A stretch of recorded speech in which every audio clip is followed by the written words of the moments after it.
remains the lifeblood of the local economy. On this one-on-one with the winter tourist season in view, we examine whether this critical sector is in a position to turn its most difficult corner yet. And a very good evening to you. My special guest is the chairman of the Barbados Hotel and Tourism Association, Mr. Geoffrey Roach. Thank you so much for joining us. Good evening, and thank you for having me. You're most welcome. Now, I want to start by you telling me in your own words. I want you to describe for me the last 19 months for the tourism sector. Oh, wow. Well, it's been turbulent. We all know tourism is the mainstay of our economy. So tourism contributes approximately 40% of the GDP. And in March, when we had our first case of COVID, we plummeted from, because we're coming out of our cruise and tourism season, and we plummeted from, fairly high occupancies and the visitorship through cruise vessels to 40 hotels, occupancies that were in the single digits. Cruise went belly up. I mean, there were no cruise ships coming. With that, of course, that quite a few persons in the industry would have been laid off, but not just in the accommodation sector, but it rippled across the entire tourism industry.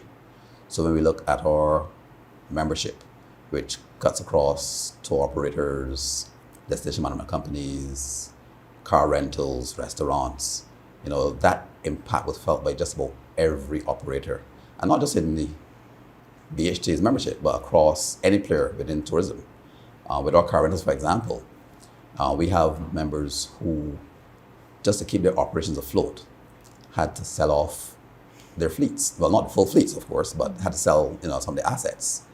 And the impact of that certainly is going to be felt going forward. So it's been a very rough period. Truth is that we're starting to see some green shoots, so we're very happy for that. I want to go back to a few Sundays ago.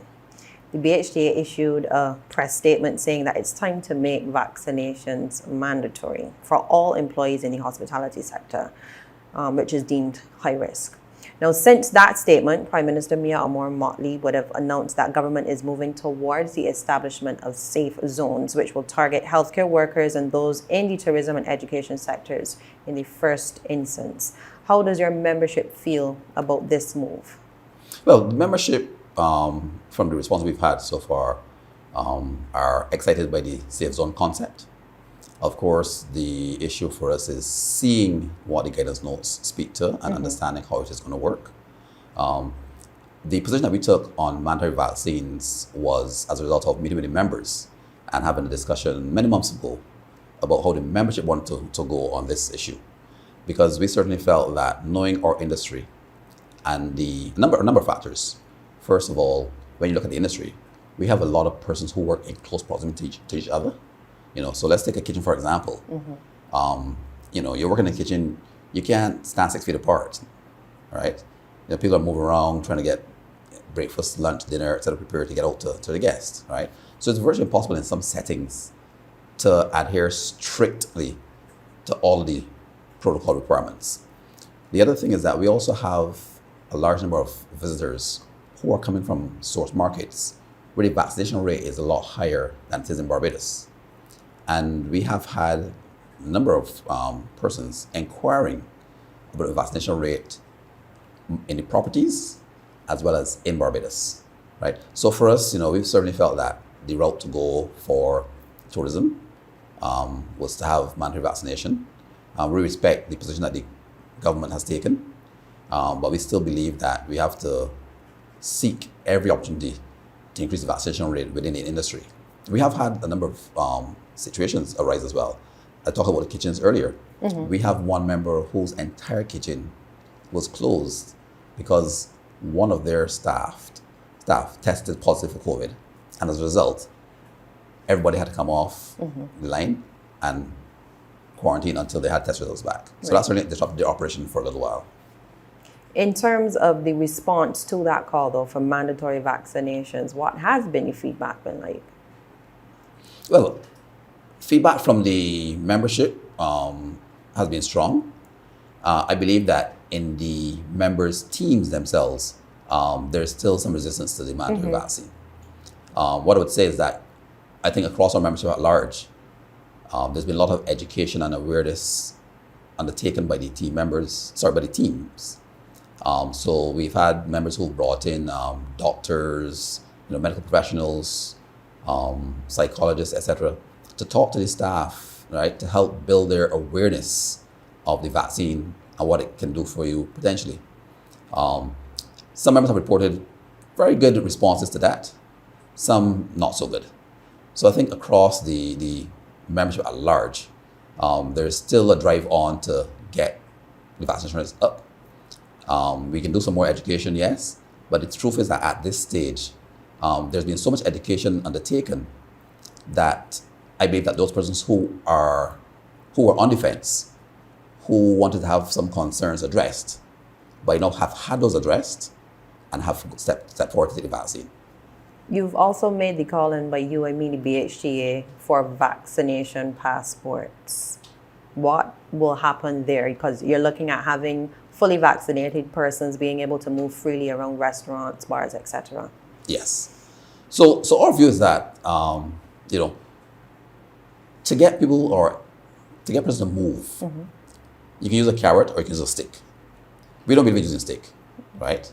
But certainly if you use a carrot, then there's a potential that more persons will respond to the carrot approach. That's an incentive. So when we think about it, there are certain discretionary services that I don't have to engage in on a daily basis. I mean, I need to go to the supermarket because I need to eat. I need to go to my doctor. But do I need to go to the gym or to a restaurant or the cinema? I don't have to, right? But recognizing that people want to get out and engage in these activities, right? Then certainly we think that by all means we should consider vaccine passports for certain discretionary services. Explain for me how would it work. So I approach the various establishments, the particular establishment, and I show my vaccination certificates on my phone or the actual card. Do you have anything to verify that? We don't have, but we believe that this is a national program, right? And definitely has to be technology driven, That's the way of the world now. I know that there is some discussion among some persons locally to move in that direction, right? But it would be remiss of me to say what they've shared with me because it's not public knowledge yet. But I think that that's a route that we need to go. Technology-driven persons using their phones, because most of us have a smartphone now. Of course, you would have to make consideration for persons who might not have a smartphone or device, who might want to access services. But I think the logistics of it can be fleshed out, right? But the truth is that, access being admitted only on presentation of that passport. Okay. Now, speaking of fully vaccinated travelers no longer need to be tested on arrival, and once they have a negative PCR test, and they would not be required to quarantine. This is a major ease in restrictions. What has the feedback been like? I know it's only been a few days. Yes, it's been positive from members. I've gotten some reports that there have been calls from persons overseas to say, wow, great, we're happy to see this, right? So our anticipation is that some of the persons who were sitting on the fence about traveling because of the stringent restrictions will potentially go ahead and book their flights now and take a trip to Barbados. The truth is that when we look at it, that particular change has had two effects, because for persons, particularly locals, who would have been traveling during this time, on returning to the island, they have had to quarantine, right? They no longer have to quarantine. So some properties, I'm aware, would have had some pretty good business coming out of locals having to quarantine. With that change, they're going to lose that business, right? So there's an upside and a downside. Of course. But the hope that we have certainly is that for the source markets, for people who want to come to Barbados for vacation, that in the medium term, those numbers will pick up enough that, that loss of business from quarantining locals, in particular locals, will counter that, so that there'll be a net increase overall. Going back to your press statement, you were reporting that there's been an increase in cancellations as a result of what some consider to be the island's low vaccination rate. And where are we in terms of those cancellations? I know that we had the the testing and the quarantine period being removed, but where are we regarding the cancellations? Well, with the cancellations, we have, up to last week, we were still seeing some cancellations. Now, I know there's been some discussion about forward bookings being positive versus cancellations. And the truth is that we got to take it in context. The two are not mutually exclusive. Yeah? So we can have forward bookings that are looking positive, but while that's taking place, we can still be having cancellations, right? Which we have been having, right? So I'll quote for you, one of my members just last week actually called to update me and said that, I remember this is October. Right. They're going to close October at 59% occupancy when early in the month they were looking at the high 60s, right? So 59%, you'll say, okay, it's still pretty good, but it could have been better, right? So, and especially at a time when, we're talking about trying to get as many people back to work as possible, right? The more bookings we can hold on to, the better for us, because it means we can bring more of our team back out to work, ease the burden on families, and as the premise always says, lives and livelihoods. Right. Yeah. So get people back to a state of normalcy in terms of their earning potential. The truth is that we've had feedback from a number of members on cancellations for a number of different reasons. Some persons cited the curfew, some cited the protocols, some have cited simply their discomfort at this time with the situation, right, and uncertainty. So if you allow me to, I'll just read one of the pieces of correspondence that came into us. And I'm not going to name any names, I'm not going to name the hotel, I'm not going to name the visitor. But it says, hope all is well with you. Thanks so much for your email and the offer of extending the payment and option terms. It's such a tough one, as somebody like Mr. X is really sociable, as you know, and enjoys going out and meeting friends. Also, his daughters booked into Hotel Y, and he wanted to meet them some evenings, which under the current guidelines, he can't. I know it could all change, but he doesn't believe it will or trust that the Barbados government will lessen the restrictions. That's before the change for the airport. Right. Yeah.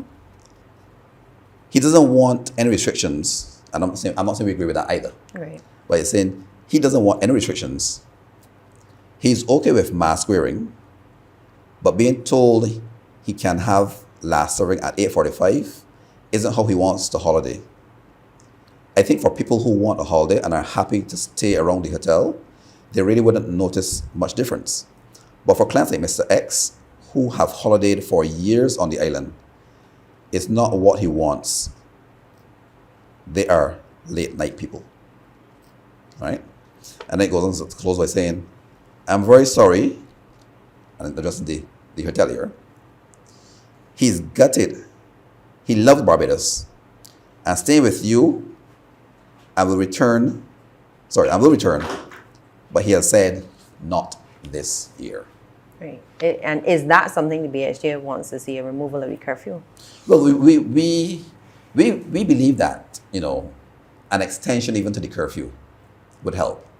So if the curfew is extended to maybe 11 midnight, then we believe that relaxation would be fine for some of the visitors, and certainly as well for the members. Because if you think about it, standalone restaurants, for example, right?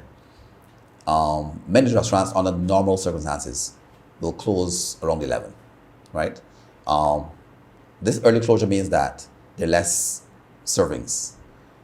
In addition to which, following the protocol requirements, there has to be more spacing between the tables, etc. So when you layer all of that on top of each other, it severely impacts the economic viability for some of those businesses.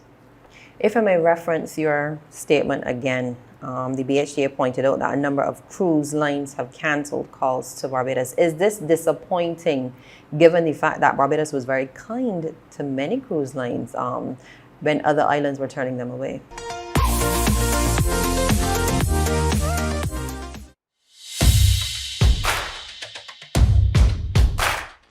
Working in a school environment lends itself to close contact no matter how careful we try to be.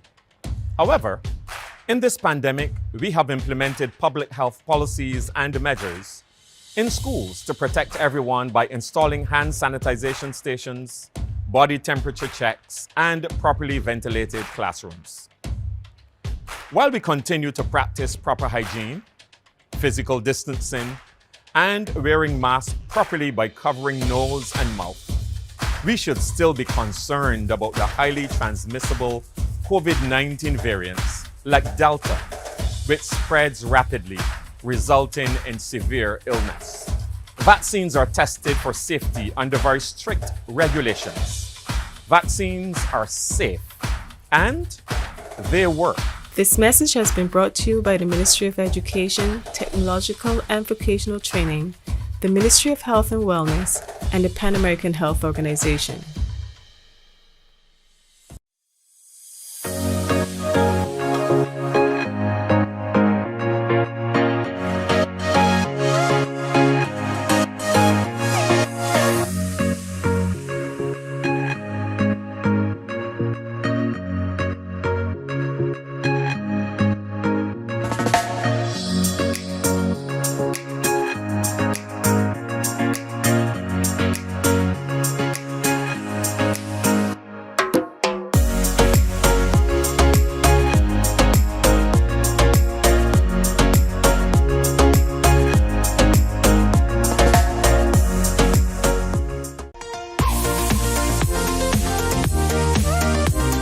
If I may reference your statement again, the BHTA pointed out that a number of cruise lines have cancelled calls to Barbados. Is this disappointing given the fact that Barbados was very kind to many cruise lines when other islands were turning them away? It is. It definitely is. But it doesn't come as a surprise to me. Because I believe that at the end of the day, when the cruise lines made the decision to resume sailing, you recall that they initially started sailing out of Caribbean ports because of the no-sail order in the US, right? There are a number of challenges with that because the airlift, first of all, into some of the Caribbean ports is significantly reduced compared to a hub such as Miami or Fort Lauderdale, right?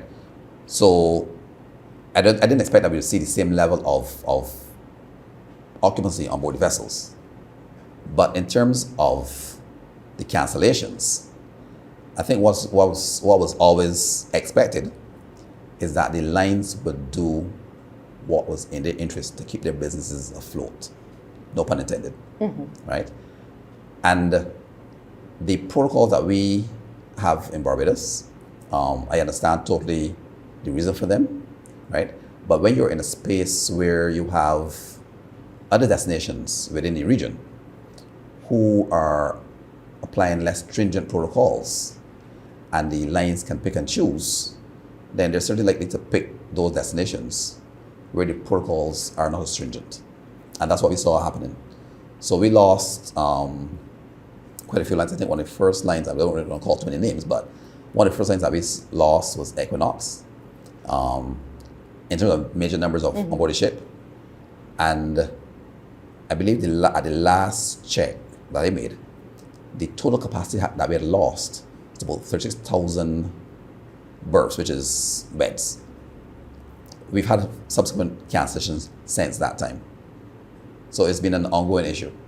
Is there any way for us to recapture those cruise lines? Well, I believe there is. And I believe that work is ongoing now. The BTMI, who I want to say certainly has done a fantastic job throughout this, has been in discussion with the cruise lines, along with the port, Barbados Port Inc. And I believe they've made some headway in terms of those negotiations to try to secure some of that business. And I think if I speak a little bit to cruise, because with the cruise business, we have to break that down into home porting business and what we call port of call business, or what some people say is transit business. And the home porting business, I think from fairly early on, that business was fairly secure, right? Because most of the people are going flying into Barbados. They would have gone through having a PCR test, for entry protocols by air. And I believe most of those lines, if not all those lines, that had indicated their plan to include Barbados in the winter itinerary are still on the cards. The real risk that we faced was with the transit calls, which are more the American vessels, where they were looking more at antigen testing or PCR testing for persons embarking, whereas our standard required persons embarking a vessel to have had a negative PCR test, right? And many lines weren't willing to change that, right? I believe we'll hear more about this from the BTMI as we go forward, but I know there's a lot of discussion that has taken place, and I think as a result of that discussion and negotiation, we should be able to, we should. I know for a fact that we have been able to save some of that business.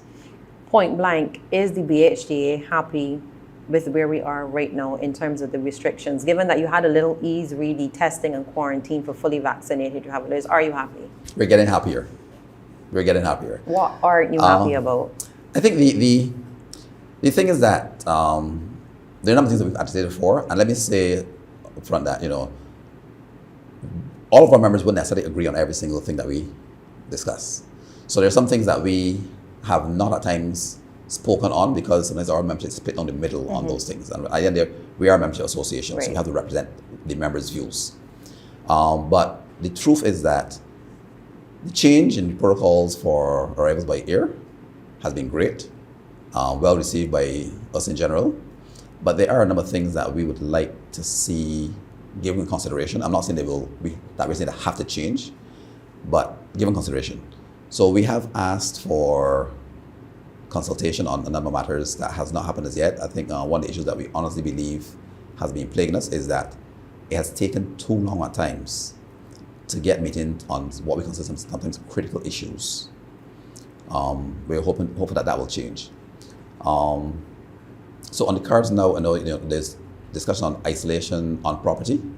That has been mooted. We have some discussion on that.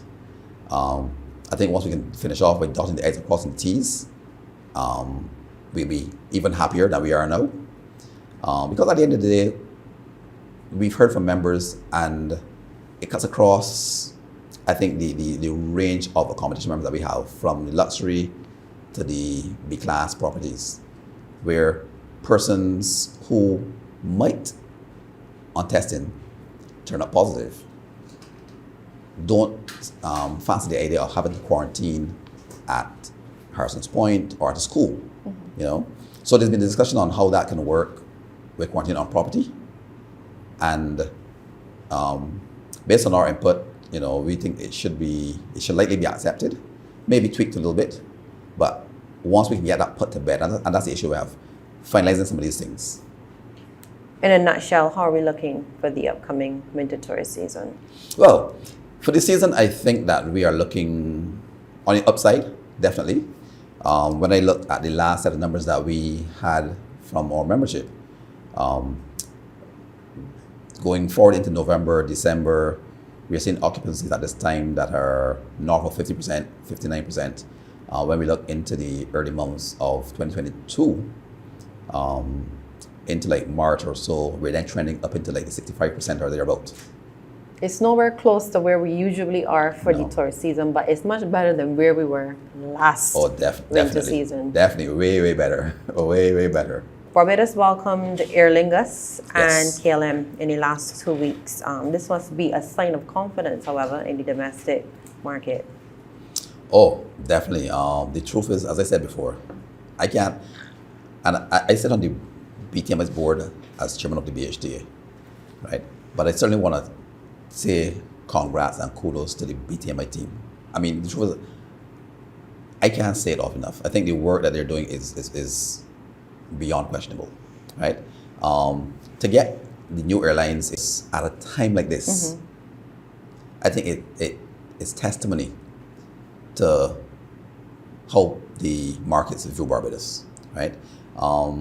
and I'll give you a quick little story, but the ability to attract those airlines certainly opens additional gateways to Barbados.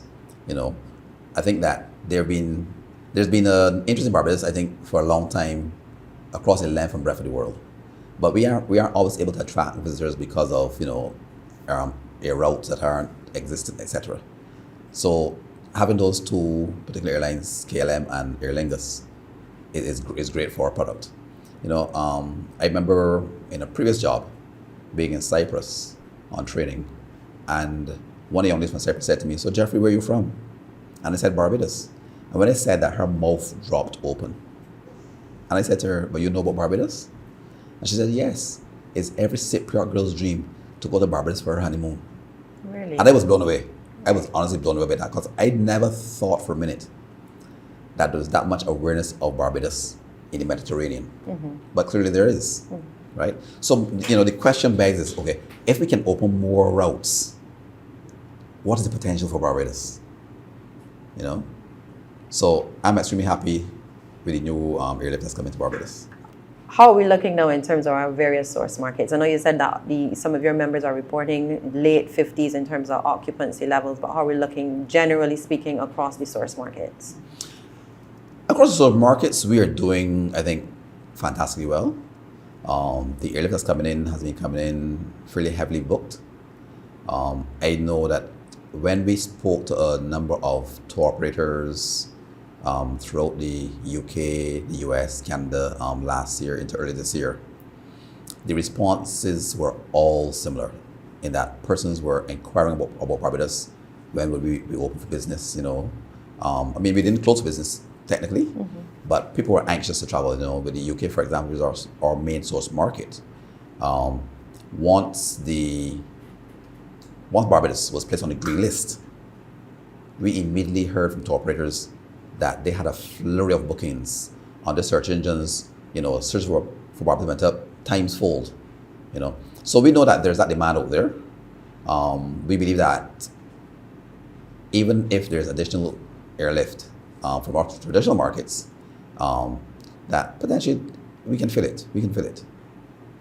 And I'm glad that you mentioned the whole Cyprus comparison, because Barbados is considered by many to be a very mature destination. How are we stacking up against our competitors? Well, the truth is that I think it's important to know what we're selling. Yeah. Mature doesn't mean that people don't want to be around you.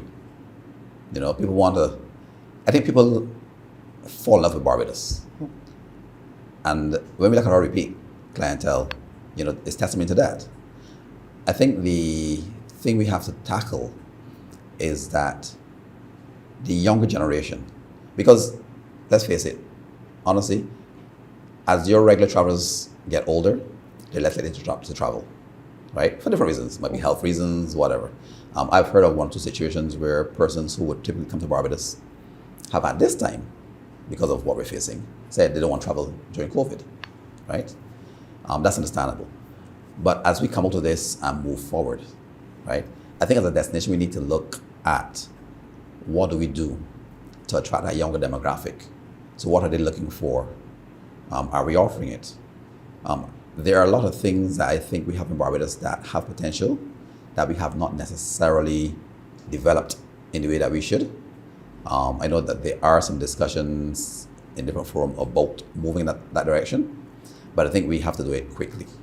You know, the truth is that I think once persons get locked into a destination, many times that's what they'll do. I mean, the truth is, when I think about myself and traveling, the places that I've been to and have either gone back to or would like to go back to, I often say it's not because of any fancy buildings or great roads, although those things are nice to have, but it has almost always been about the people. And that's one of the things that we have as a strength. You know, when people talk about Barbados, they always talk about the people, right?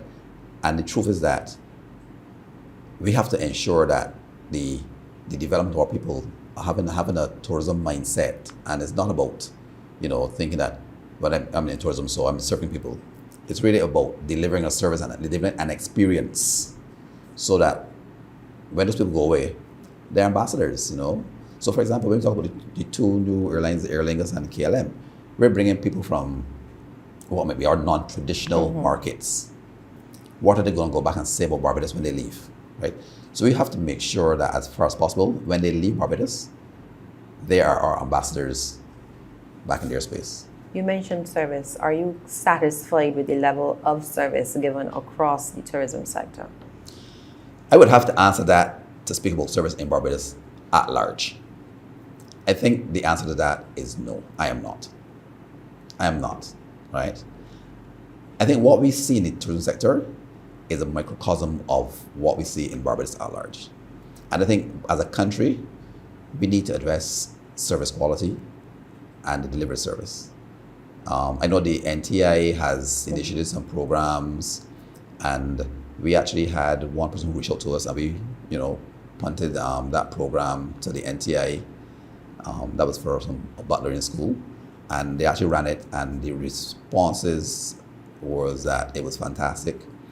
But by and large, I think we need to get our service standards up a few notches.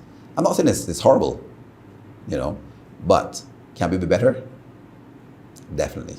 We're expecting quite a number of Brits to travel for cricket early next year. How do we prepare as a destination for an influx of visitors like that?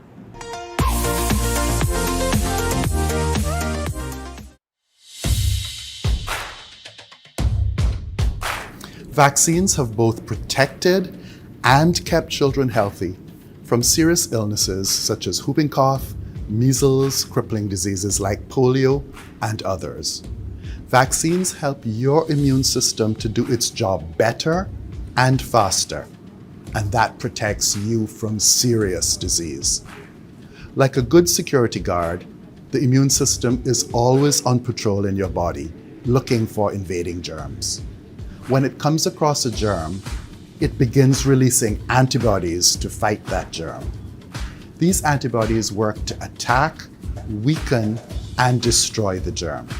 The COVID-19 vaccine is no different. It will work to help your immune system fight COVID effectively. All vaccines go through strict trials before they are approved for use in the population. Even after the COVID-19 vaccines are approved for use in the general population, monitoring for safety continues. Vaccines are safe, and they work. This message has been brought to you by the Ministry of Education, Technological and Vocational Training, the Ministry of Health and Wellness, and the Pan American Health Organization.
We're expecting quite a number of Brits to travel for cricket early next year.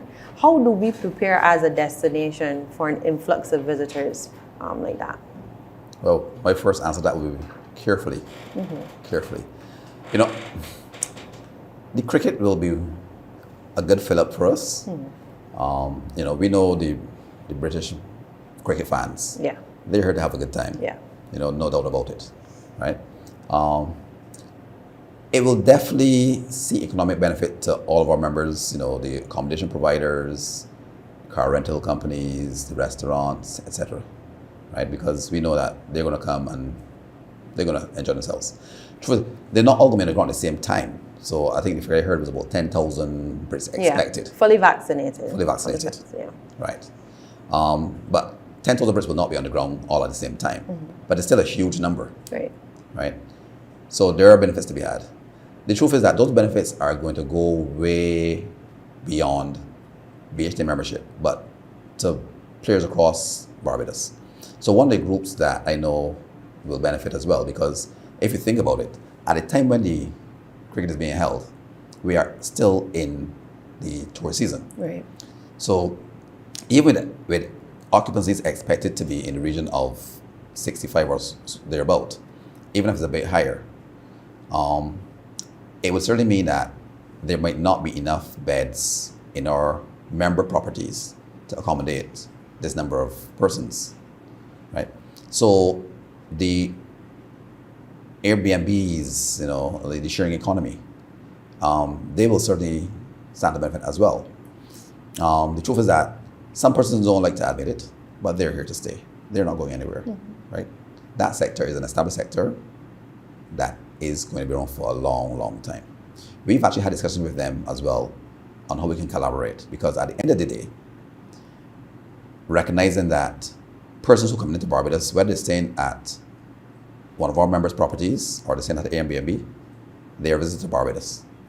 And the visit experience is important, regardless of where you're staying, right? So we've had collaborations with BHTA, which is the governing body, right? And we'll probably have some more discussions with them, but they will benefit as well, right?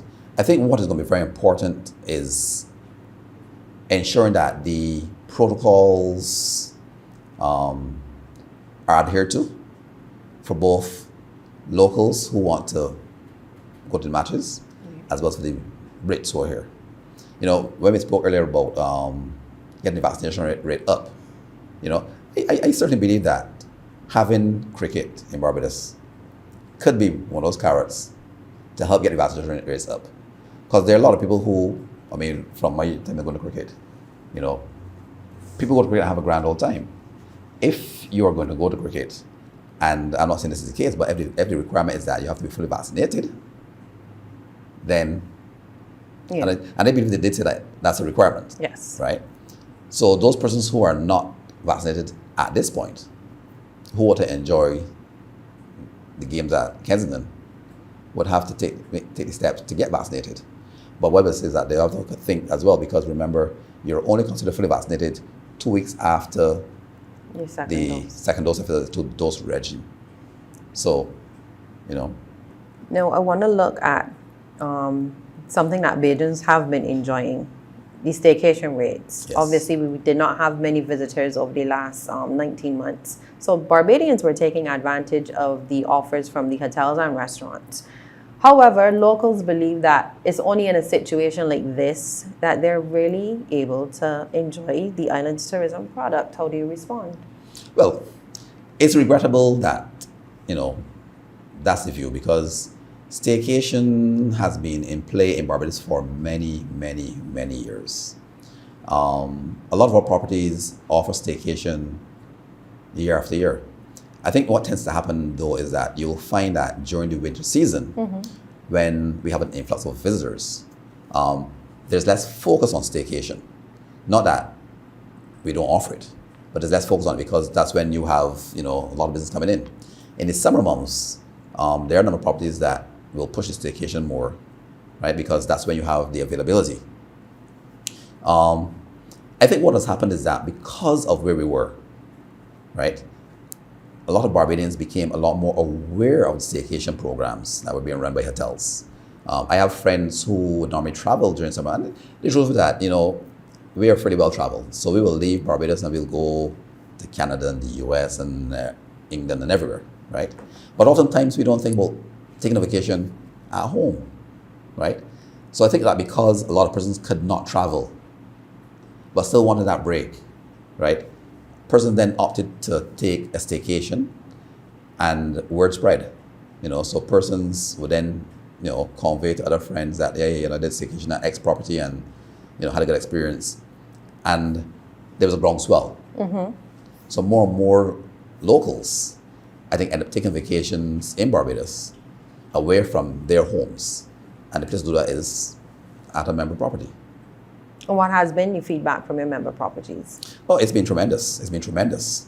I know some properties that during the period of last year, would have indicated that their occupancies were quite good, and in large measure, because remember, we fell to occupancies of 9%, and they're about maybe a little bit higher in some cases. If we rely on visitors from our source markets only, right? But because we had an influx of staycation business, some properties actually had occupancies north of 50%, 60%, right? So it's great. But it's also good because I think what we need to do in the island is to get persons to understand the tourism product more.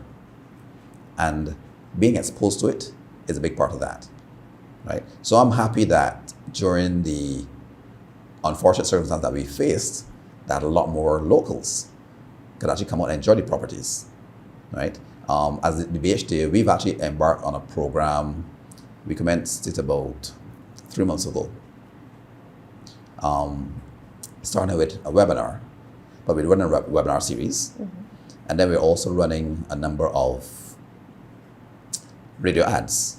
I should say radio ads, but radio spots, right? Half-hour spots on a number of radio stations, just to talk about the industry and field questions from callers, about what's going on in the industry, help clarify things for them. We have our next webinar is actually going to be on the 18th of November. And that webinar, we're going to be speaking about tourism development and whether it's sustainable or not. Because the truth is, we need to put these topics on the table for Barbadians so that people start to understand what's going on, how the industry works, how far-reaching the industry is in terms of its impact. There's a concept called the tourism tree, which looks at, if you think about the tree, it has the roots, it has the trunk, it has the branches. And with the tourism tree, you look at the roots, and the roots represent, let's say, the traffic from the UK, from Canada, etc. And these are the things that feed the tourism product. And then, the trunk, you talk about things like research and marketing, etc. And then the branches speak to where the economic benefits are had. And if you took, let's say, accommodation might be the main branch or one of the main branches of the tree. But then from that branch, you will have things like maintenance services, food and beverage, right? There's so many other things that rely on tourism that we don't traditionally think about as relying on tourism. When you look at tourism tree in its detail, it cuts across many, many, many, many services and products in Barbados.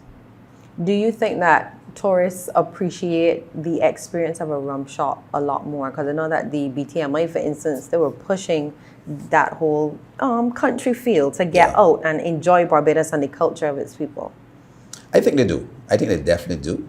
I think one of the things that visitors are looking for, they're looking for authentic experiences. They're looking for the real Barbados. You want to feel part of the community. So while they might take a vacation and they might be happy to sit in a restaurant and eat a fancy meal, it's a different experience to go to a rum shop and sit down and have a rum and coke and eat a cutter, and engage with the local community, right? And people love that. People love that. So I think the rum shop experience, along with many other things, are things that we need to develop a whole lot more as part of the tourism product.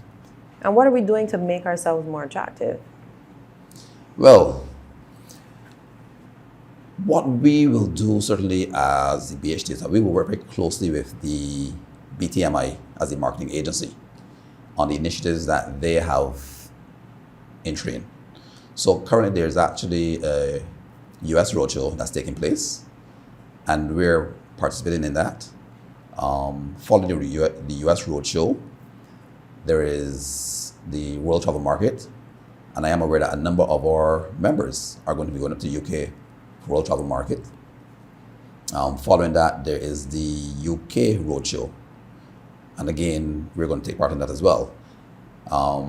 Also, IMEX, and IMEX is a conference that caters to meetings and incentives groups.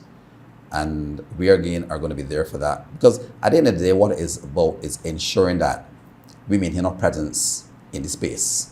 You don't want the shows to be taking place and Barbados not be present, right? And then I should also mention that a few weeks ago, there was the Florida Caribbean Cruise Association Cruise Conference in Panama. And I know that, again, there were representatives from our membership who were there at that show. So I think being part of all these events is crucial so that people know that Barbados is open for business.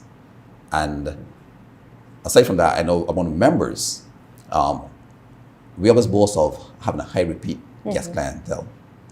And that's good for us in some regards. It's not so good in some others. But I think how it serves well is that those persons who've been to Barbados repeatedly have a relationship with the places where they stay. So it's much easier for the accommodation providers to engage with them and have a conversation with them on a personal level, right? So, I mean, if I've been to a place once, I don't feel like I know you, right? But having been here 10 or 15 times or even more, right? I know there are many members who can pick up the telephone and speak to someone who stays with them and have a very personal conversation.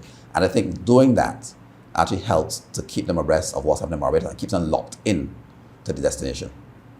Now, you've taken over the chairmanship of the BHTA at a most difficult time. From where you sit, during your tenure, what do you want for tourism in Barbados? I would like for there to be a greater appreciation of the role tourism plays in Barbados's economic development. I think too often it is thought that tourism is a handful of people, right? And it's not. Again, when I spoke with tourism trades, I don't want to talk about this some more, but the program that we're running now, the awareness programs, was one of the things that I wanted to do from day one. Of course, coming in COVID, we didn't get up and running at the same time. But my hope is that will bear some fruit, because we need to have a sustainable tourism industry. And sustainability doesn't just speak to, because oftentimes people think about sustainability as, environmental, but financially, your human resources, right? So ensuring that as the tourism industry survives, we have people who are coming in the industry who have a good appreciation for the industry, to understand what it's about, and are able to come in and help take it to the next level. So when you look at things like the NTI, I wholeheartedly support what they're doing, but we also have to go beyond that and look at what's happening in schools, in the education system. Are we preparing our young people to make a meaningful contribution to develop the industry as we move forward? Mr. Roach, thank you so much for talking to us. I really appreciate it. Thank you for having me. It's been a pleasure. You're most welcome. That is Mr. Geoffrey Roach, the chairman of the Barbados Hotel and Tourism Association. I am Lisa Lord, and this was One on One. Do have yourself a wonderful evening.